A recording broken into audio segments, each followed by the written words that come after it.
El Nino is coming, and everybody's wondering, who is this visitor and what are they coming to do here and how long will they be here? What do we need to serve up?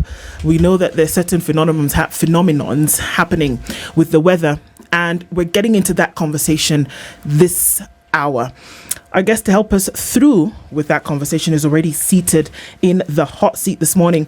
And even as we get into that conversation, I'm just going to introduce him in a bit. And we have questions and we're saying, what are we going to do about it in terms of disaster preparedness? Where are we?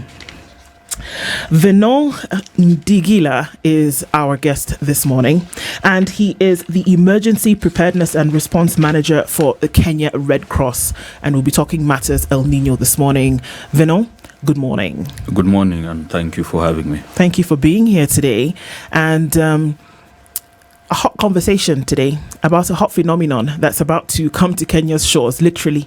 And as we get into that, I want to welcome you with today's proverb from Malawi. Titi? Yes, the country of Malawi. A piece of incense may be as large as the knee, but unless burnt, emits no fragrance. Venant, what do you think about that? A piece of incense may be as large as the knee. Yes. But unless burnt, may not produce any meaningful whatever fragrance. Yes. Yes, we know an incense is meant to produce a fragrance which is pleasant and supposed to improve the smell of that environment. So being as large as the knee, incense are mostly small pieces. As large as the knee, it's fairly huge. But unless it is probed, unless it is triggered in a way for that process, unless that process is triggered by something, and this time is the fire, then it cannot produce that fragrance. So it remains just that, something just there. We are talking about hidden potentials here. If these hidden potentials are not, we don't identify them, we don't find a way of activating them, then they'll remain just that, pictures, but they are not meaningful in any way. Indeed. That's interesting. It is, and I think it's very well explained. How many points are you giving out today? What, on a scale of 1 to 10? Or a million, whatever you fancy. All right, let's make it simple. On a scale of 1 to 10? Yes. 11. Voila. Thank you. So, Venant, it's almost become a buzzword, this El Nino. For many people, it means copious amounts of rain. For many people, it's just rain.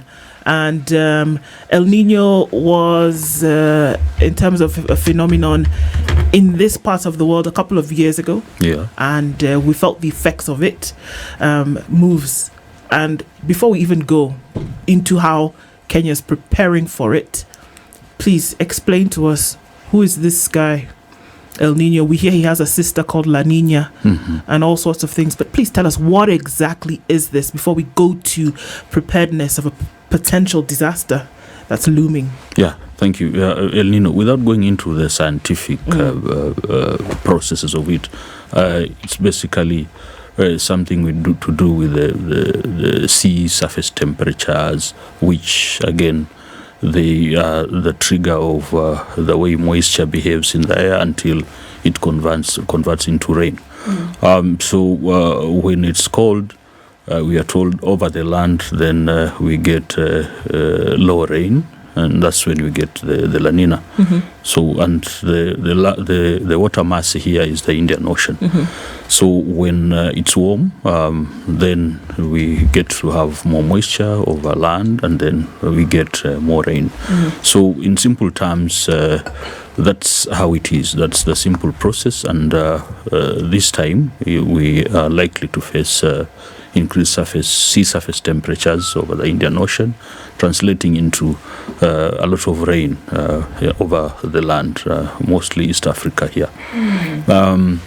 This, again, it's coming closely with the season of the short rain season, which we experience especially in Kenya, October, November, December. And the simple effect and the direct effect is they have said it's likely to lead to enhanced rains. So enhanced rains here means above normal rains as experienced over the last 30 years, the average rains over the last 30 years. So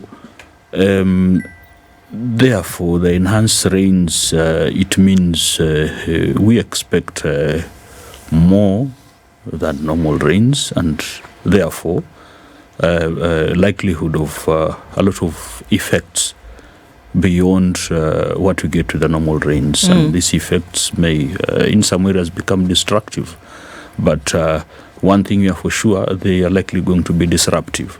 And the simple effect and most obvious one we expect is the flooding.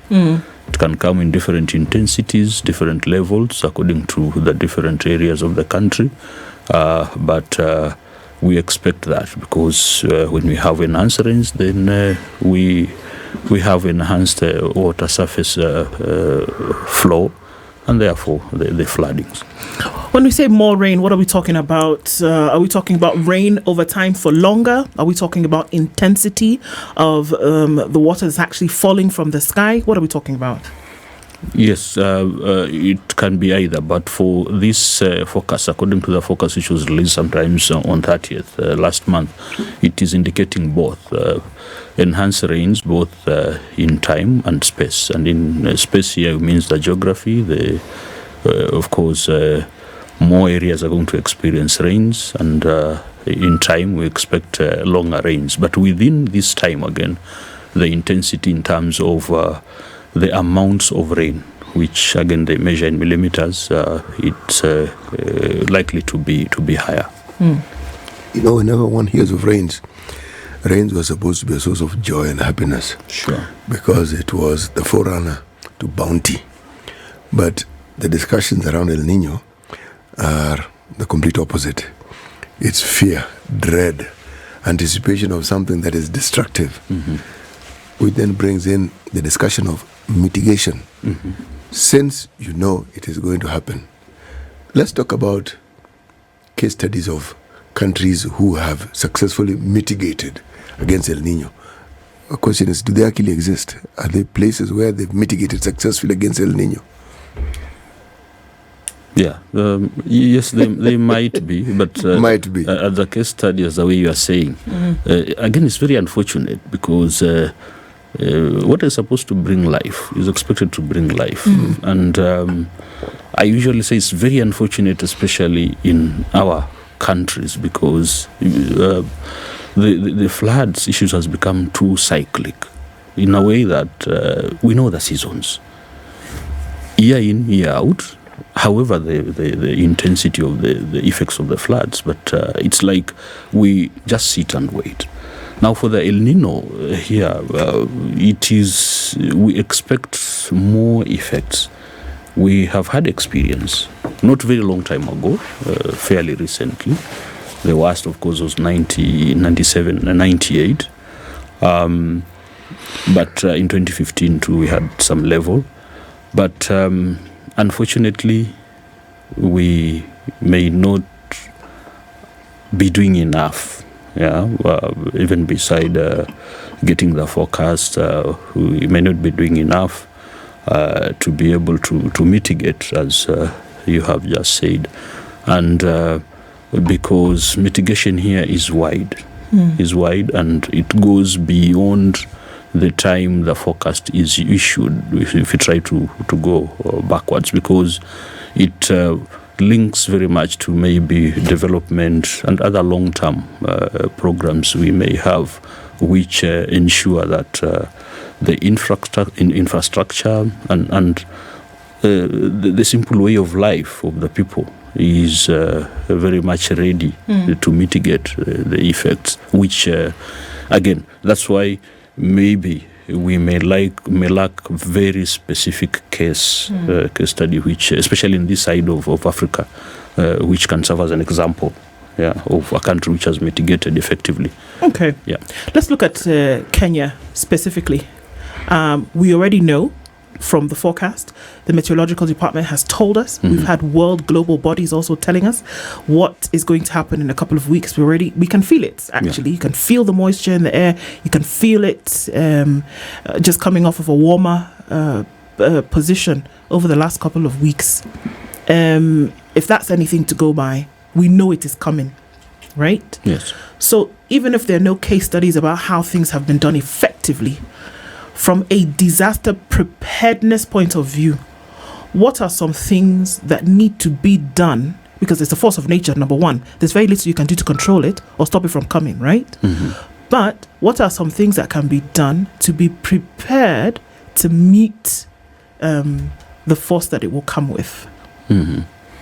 Yeah, thank you. Yes, as I said earlier, so some of these actions around mitigation, some may be long-term, but once the alert is issued, there are those simple actions which may serve as effective. One is the approach of the whole thing, because we know we always face resource constraints as much as possible. We can never have enough resources, but we usually have an approach which we call no regrets approach, where you put in some mitigation measures in a way that even if the rains does not come, you can be able to still fit in strengthening the resilience of the community. And in this case, as imminent as it is, there are some very, we may say, achievable actions which can be done as early actions to be able to enable the communities to mitigate. One, of course, is to ensure a clear understanding, and the communities really have an understanding of what is likely to face them, and also in relation to how are they positioned in terms of their environment and the likely effects in their locality. But this, of course, cannot be done, or rather, we cannot just depend on individual families, villages to do this. There is, of course, the structures, the simple leadership, administrative and organizational structures which are in place. This is the time now to come together. We, as Kenya Red Cross, we are really championing the more localized as much as possible, especially at the county level, where they come together and understand how exposed they are, and then identify which areas they can strengthen. And it can be in form of identifying some of the activities, including clearing drainage in some of the areas, for example, the riverines and the river routes, but also in terms of looking at how the communities have settled. As I said, this being fairly cyclic in some of the areas in the country, the way the population has settled, they know how exposed they are. Yeah. So this is the time to support the communities, maybe to relocate a little bit and identify higher grounds where they can be able to move, even if it is for a short time, or support them have some form of temporary settlements in safer areas, and then from there they can be supported, because as they remain in the lower grounds, they're more exposed now to effects and more related effects which come up with flooding. Also, this is the time now we are advocating to look into the other support services, essential services, and do what we call prepositioning of essential materials. For example, health. We may want to identify the health facilities which are likely to be affected. We know very well the disruptive nature of the floods may render some of the communities marooned, or they are not able to access these facilities. So we may want to look at how can we therefore preposition essential medicine and the services and be able to enable them reach or access this. Some others may include even food in some areas. We saw as late as April some areas in Moyale where after the long drought, some of the communities, they were marooned by waters coming from Ethiopian highlands. Yeah. And the food they had received as a relief was washed completely. So we had now to do airdrops. So this is the time to look at that and see how we can preposition. But most importantly, is to work with the communities themselves, try to increase their awareness about how exposed they are and how they can do the simple life-saving fast and also other actions at either the family level or small community levels in their localities. Are there areas that are more prone to some of these disastrous consequences of El Nino? Meaning, it isn't the first time that we're going to experience this phenomenon. Yeah. And so it is known that there are places that are prone to landslides. Sure. There are places that are prone to flooding. Yes. Now, it appears that is a problem, but the aftermath also comes with its own problems. Correct. There's the issue now of diseases and ensuring that, as you say correctly, enough food. But is it possible to prepare communities well ahead of time? Because the warning signs for El Nino have been there for a while now. Yep. Yeah, sure. And if there is a way of preparing communities who are perhaps right in the pathway of this disaster, how does one go about it? Yes, we know, first of all, as per the forecasts, it is indicating northeastern Kenya, central, southeastern part are likely going to face the more effects, or rather the more enhanced rains. And according to the analysis, at least 25 counties are at a very high risk of increased effects of the rains. Having known that, it's very right to say that there are some areas which we are likely, we know even as at now, we can predict they're going to face more effects than the others. And yes, prone to landslides, as you have said, and floods. That is the first step, and this is one of the activities which is ongoing. We are trying to provide technical support and leadership as necessary, especially at the lower levels, working with the communities to be able to map up the more exposed population, the more exposed areas. And so the preparation here is one, working with the communities, first of all, to understand. Once they understand, and together we assist them in analysis of that information, and to see, for them to know, yes, we are livestock farmers. This is our grazing lands, but they are likely going to be flooded. If we stay here in this period, we are likely going to lose all the animals. Then what do? Then actions are taken, early actions, the ones we call early actions, where they can do, and then they reduce the exposure. So it is true. It can happen, working with the communities, but by the end of the day, the communities need support, because this is beyond their normal life. And honestly, if you look at the map of the prediction, we had 29 counties which were affected by the 3-year drought which we are just coming from, and 27, at least 22 of them were in the areas which are likely going to face the enhanced rains. So their resilience is already down for those families. So by the end of the day, they'll need support. And we know our population, most of these are families which, from the word go, they are economically challenged, and their livelihoods are low. So they'll need, by the end of the day, resource support one way or the other, coupled with the other knowledge and awareness which they need. Yes. What can practically happen? Because the truth of the matter is that these parts that would be affected, we can already see from geography, probably have large populations in terms of numbers.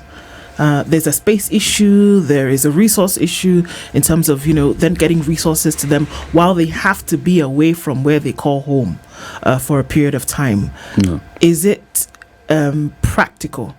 I mean, we may not have a choice, but from what we see, if you just want to look at some of the more congested areas of Nairobi, for example, would it be practical, which would probably bear the brunt of the effect of El Nino, would it be practical to move these people? And the question is then, how does that happen?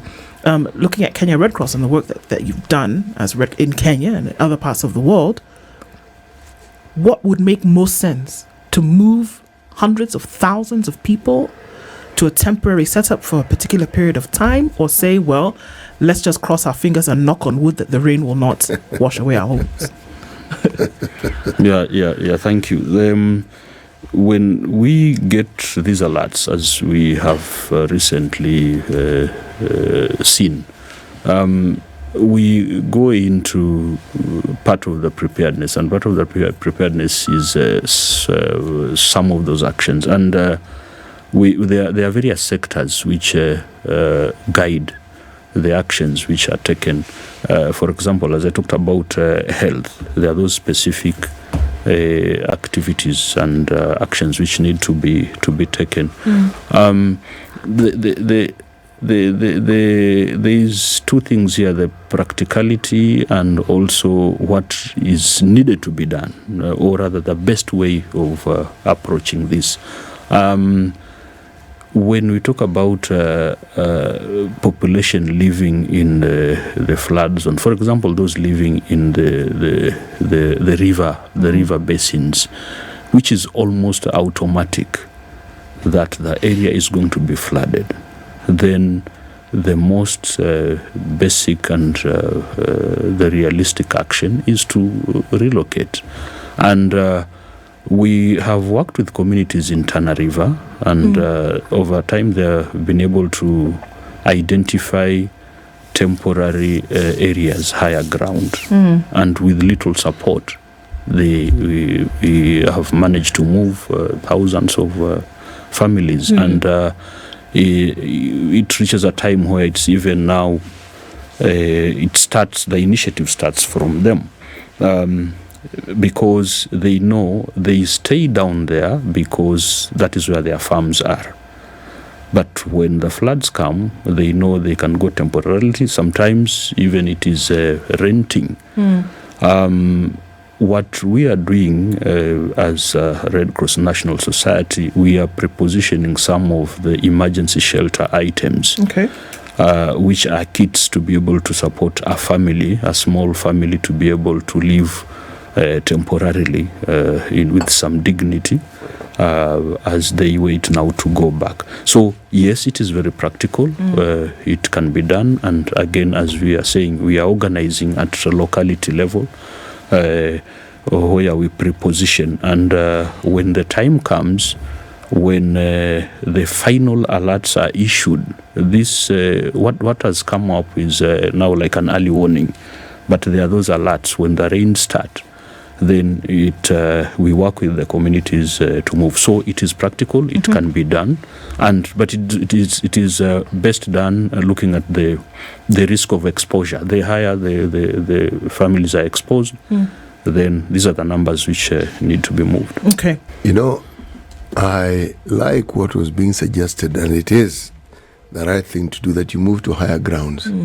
Now, unfortunately, my neck of the woods, at least my ancestral home, happens to be a part of the country that is flat. It's called the Kano Plains. It is flat, meaning if you stand here, you can see as far as your eyes will allow you to see. So when it rains, there is no high ground to go to. Yes, and yet there's a river. And then given the nature of the soil, it's black cotton, water tends to sit on it for a little longer before it seeps into the ground. Mm-hmm. So the floods there tend to have a fairly serious effect. I mean, jokes are cracked about it, the Serikali's idea and all these things, but it's a reality. Mm-hmm. Now, there are those who argue that one of the things you do is you can redirect the river or create man-made distributaries for it so that it doesn't just flow in one direction. Mm-hmm. So here's the river, but divert it, let it go elsewhere. There are those who say that perhaps what one needs to do is to consider moving away from that particular area. Well, if you moved away from any place that floods every once in a while, then the truth of the matter is you would never learn to actually build resilience. Mm-hmm. But what we're discussing now is what one would call anticipatory action. Yeah, sure. How does one get communities to understand these things in advance so that it isn't an emergency? It's something you've planned for. So even before it actually happens, you've already taken steps to ensure that the damage that is caused is minimized completely. Yeah, thank you. Thank you, Sisi. The best way to approach some of these natural disasters effectively is working around anticipatory action, which now relates very closely with early actions, which needs to be done when that event is imminent. And in this country, we have worked with our partners, Kenya Red Cross, with the International Federation of the Red Cross, and some other partners to work with communities on an early action protocol. And this early action protocol on floods, we have done 2 on floods and also on drought. But on floods, because it's our topic, it's targeting counties in the Adi, Nzoia, and Tana basin. For now, it's some 6 counties. And the early action protocol stipulates the early actions which are mostly anticipatory, which to be done in case there are alerts of, or rather, there's early warnings around floods. And this includes what you are saying in the Kano Plains. Some of the actions is, first of all, understanding. Yes, is it the whole area which is going to be flooded, or which areas? If there are other areas, I think 2 words needs to be used together here. There's the higher grounds and safer grounds. Yeah. So if there are any safer grounds within the Kano Plains, yes, we can move there. If not, then some of the early actions is to improve the river route to be able to support us, which is what you are saying, like redirecting and creating some of those distributaries. But the other one is the dike. Dikes is mostly a long and heavy activities, but in the anticipatory actions, this is a time to reinforce these dikes to ensure that they serve as the preventive mechanism of the water flooding the area. And then the others is to again working with the communities. There are some of the simple which can be done in their settlements, like what we're talking about, improving drainage around their areas, and then all this is again meant to reduce the exposure to the flooding. So it is not relocating is total relocation works against the resilience. And as we know, land matters, or rather land ownership. Land is not available for everybody here. So you start moving, then they lose their land, and yet floods is only periodical. So we work again to do those actions. So in the protocol, we bring the partners to come and support. First, they put together some resources which can be accessed to support these activities. And sometimes it's on a cash for work approach, where the people themselves can work. They are given some cash incentives, then they unblock the drainage, they improve the dikes and things like that. So yes, this is where we're heading. We want to widen that, but it has proved very successful around the anticipatory action, around these early action protocols. What areas of Kenya are we looking at today? I mean, just from the work that you've done and that you continue to do, what would be the hotspots? We know what the Met has told us in terms of areas where there will be heavy downpour, and it will then be a prolonged downpour. But what would be the hotspots, as it were, where this action, I'm hoping, should have already happened in terms of mitigation? Yes. So in terms of maybe the counties, there's of course the northeastern counties. First, the prediction is talking about Mandera, Wajir and some parts of Marsabit having at 85% above normal range. They're going to receive above normal range.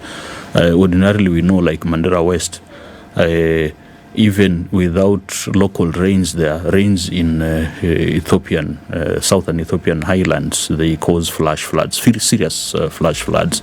So Mandera West, of course, some areas of Moyale, then they have indicated also some central Kenya counties like Nyeri, Embu, Meru, they are going to receive more than average rains. So you can imagine more than average for the central Kenya highlands. This is, we are talking of course, beside flooding, landslides and possibility of mudslides. Then, of course, the eastern, central eastern parts of Kenya, the Kitui, Makueni.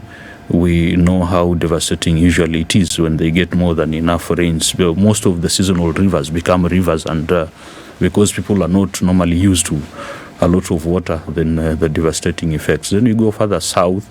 Of course, Garissa is in the Tana route. Then you go further south, of course, the Tana River. We expect now a possibility of very significant effects because of the normal rains cause floods, but now enhanced rains, we can try to imagine the Bura and the Garsen areas.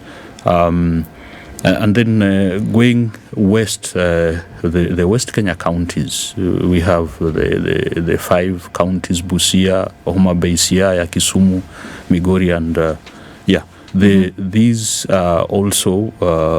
They say they are going to receive 55% above normal rains. Okay. So then we expect effects there. But also, beside talking about the counties, there are those areas like we have seen some of the informal settlements in urban areas. They are informal and they settle there because these areas are usually accessible. Nobody has gone to own them because they're very marginal in an area that most of them they are on river routes, very low, and because of the way they are populated, they become very prone again to floods, and a little floods become very devastating because so many people are settled in one place. So these are some of the hot spots. If you could look at urban settlements, but for the rural areas, most of the good farming areas in the plains are very prone to floods. Okay. Yeah. A lot of times we talk about harvesting water, and if anything, El Nino is going to provide its copious amounts of water. Yes. Obviously, if we're going to talk about how that could have been done, it is too late now to have anything about that. Does mitigation take into consideration how you can use this thing, which is coming in this huge amount, and keep it to use then for later? Is that part of mitigation as well? Yes, we can say this is some of the possible, positive attributes of the El Nino because they bring that relief. But relief, if it is captured well, and one is, and a key one is to do the water harvesting. It is not too late Yeah, it is not too late, though it is approaching to becoming late. It is not too late because if you look at some of the arid and semi-arid counties of Kenya, already they had the water pans. So these water pans and some of the actions we are working with our partners to do is desilting of these water pans, making them ready again to be able to receive and store water, repairing some of the boreholes, this to be able to ensure that they can survive any flooding, so that people can continue to get clean water. But the most important thing here is the water harvesting, which again, making the pans ready and supporting the communities to store water, like in some schools, some of these facilities which are central to communities. We are trying to expand their water storage capacities, so that again we can harvest the water and they can use the water continuously. So it is not too late. Yeah. Okay. When it comes to government policy, I recall as a child, I was a child once, or a younger person. I was actually in primary school at some point. Yeah. I later came to read, not as a child. See, this was something that was operational when I was a child, but I came to understand it when I was much older. There were municipality laws that required, it was part of the building code, when you put up a building, you had to put up a facility for harvesting water. Had to. It was part and parcel.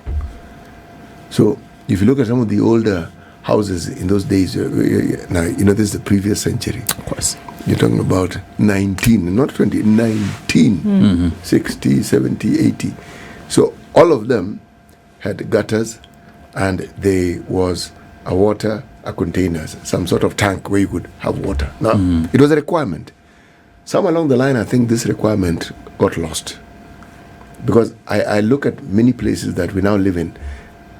Yes, there's a passage through which the water can pass, but the storage facility no longer exists. Yes. Now, I believe this was a measure to mitigate against periods when there wasn't enough water, because there are periods when there isn't enough water. So this would support it. But in many rural areas, I see people have done that. They have water storage. Sure. So even when it's dry, especially because they will have animals, they have water that can last them maybe a couple of months. Would you say that it is possible to actually influence the government to ensure that this is something that is implemented? Because storing water is not as complicated as some people try to make it. Yeah. And you also don't need to buy a huge tank in order for you to store water. Not necessarily. Yeah, sure. Even beside the policy, beside enforcement of such requirements, you can see even in some, even in Nairobi here, some estates, people extending the water storage by erecting tanks. Yeah, yes. Yeah, putting tanks here, 10,000, 5,000. Not because they expect a dry spell, but sometimes maybe the central water system is not as expected. Yes. So, yes, this can still be, the communities can still be incited to be able to do that. But also it comes from still as part of the individual family planning to be able to put some of these storage facilities, because when we are talking about preparing for El Nino, the basic and simple at family level, household level, is we are seeing it's about understanding what the El Nino is all about, the enhanced rains, but also coming up with a plan of how to be able to survive this event. And one of it can be just seeing how you can harvest the water. And therefore, it can still start for Kenyans specifically to start at household level. But also when we talk about now the communities, it is more appropriate it is done at the community where we are talking about bulk storage. For example, you go to some islands in Lamu, they have some of the water harvesting mechanism where they do tanks, and these are mostly underground tanks, but they get they harvest the water rains. They call them jabias. They receive the water rains and it goes there. These are the islands which don't get any water from any centralized source. What you talking about CU and Pate? Yes. And they get these rains, these waters, and they use these waters for months and months before the next rains. So yes, this can be done. That's why we are really advocating for localized plans. Sure. Yeah, at community level where they can be doing bulk storage using whatever methods which now can be supported with the little modern facilities like pumps, solarization of the systems, and then by the end of the day we get to do bulk storage, which we can regulate, purify, treat, and use for some time. Tell us a little bit more about this water storage process and plan that is found in these islands. Yes. I'm interested. Now, it is because the need they're surrounded by salt water. Yes, it's very expensive to do desalination. And the target, therefore, is rainwater, because they can't do water tracking. It's very expensive if we do it, especially by sea. So they target the rainwater, and the rainwater then it's from the roof, but they have also extended the roof surface by having the tank. The roof of the tank itself is a roof to capture this water. Yeah, so no surface area is wasted. So the houses which are nearby, they have done the gutter system. We worked with them to support extending the gutter system to ensure now the water goes to that central area, and then the tanks are very wide. They're very wide, and then of course they have some depth, and the water management, mostly the one of the secrets here is the management, the governance of the use of the water after collecting. So we establish committees for them. But now the tanks, we have agreed that the roof of the tank is one collecting point, and then the main challenge traditionally has been contamination of that water, because they used to use the normal manual way of getting the water from down there. So we come in and now put a pumping system. So this pumping system, we do modern pumps, and because they don't have electricity, and where they have electricity is too expensive anyway, so we do the solar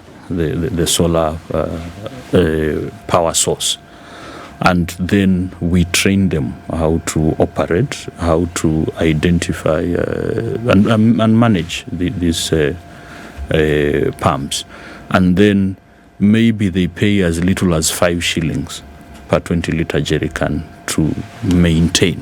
So you can see it is self-sustaining. They don't depend on the Red Cross forever. Sure. So the resilience you are talking about is, and it has proved very, very effective, where again they can have water until the next rain season. Okay. Yeah. Even as you wind this down, I mean, looking at the Red Cross and the work that you do, I mean, it's going to sound a bit odd, but you're in the business of disaster management. It's what you do to make sure that, the effects then are not so far into communities.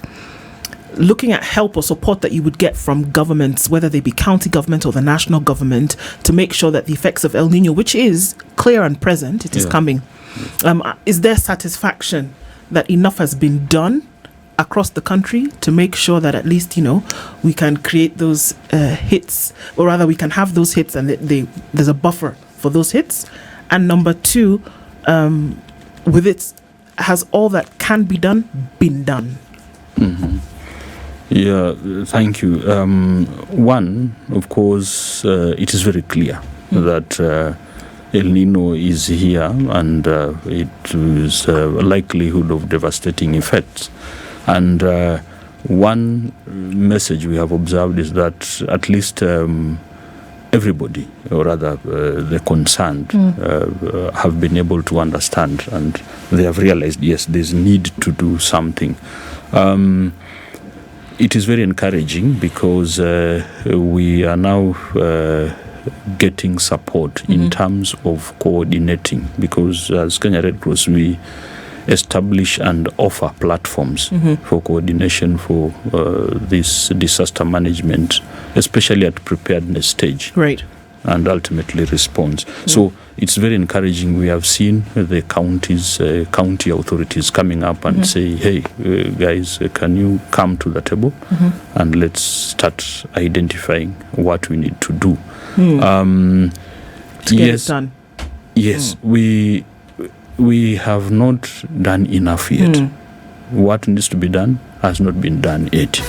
And our conversation now, our message is that we need to strengthen our preparedness. And do more. And yes, and our preparedness is what CC was earlier saying, is towards supporting the resilience, strengthening the resilience of the community. To get more. To do more, yeah. Venant Ndighila, thank you so much for being here this morning. Emergency Preparedness and Response Manager at the Kenya Red Cross. This is the Situation Room, the only way to start your day.